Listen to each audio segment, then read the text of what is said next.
Mensaje contundente de Luis Enrique antes de recibir al Atlético de Madrid en los cuartos de la Champions. Dice que tiene fe ciega en esta plantilla y en estos jugadores. El equipo reivindica el crédito después de la derrota en el Clásico, con el técnico y Gerard Piqué haciendo de portavoces.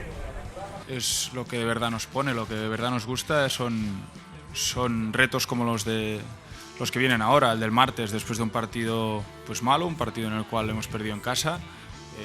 Jugar el martes es lo que nos gusta a todos y contra un gran rival como el Atlético de Madrid, y con las ganas de darlo todo y demostrar el por qué somos un equipo que lo ha ganado todo más de una vez y que estamos con las ganas de volverlo a hacer. Yo que veo cada entrenamiento, yo que veo cada partido y que lo puedo analizar desde la más absoluta frialdad, tengo un equipo totalmente fiable, vamos a competir seguro, al máximo, no tengo ninguna duda de eso.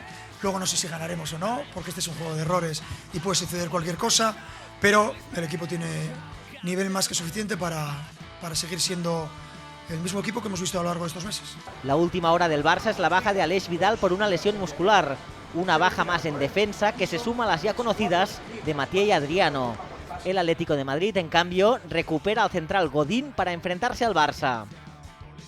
Esperamos lo mejor del Barcelona y bueno, intentar nosotros prepararnos para eso, para dar lo máximo nuestro e intentar reducir las posibilidades de un Barça que sabemos que es peligroso en su campo, por supuesto.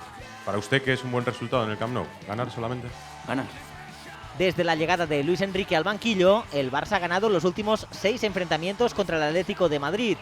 A pesar de esto, los colchoneros llegan pletóricos de moral a la cita tras golear al Betis y con el aval de ser segundos en la Liga tras una temporada para enmarcar. Estamos en cuartos de final, no se puede esperar nadie. Una eliminatoria fácil, no la esperamos. Si nuestro trabajo nos lleva luego a conseguir ser superior al rival, pues aprovecharse de eso, porque luego habrá un partido de vuelta dificilísimo.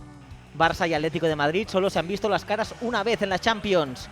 Fue hace 2 temporadas, también en los cuartos de final y con la ida en el Camp Nou. El partido acabó con empate a 1 y acabó pasando el Atlético de Madrid, que venció en la vuelta por 1-0.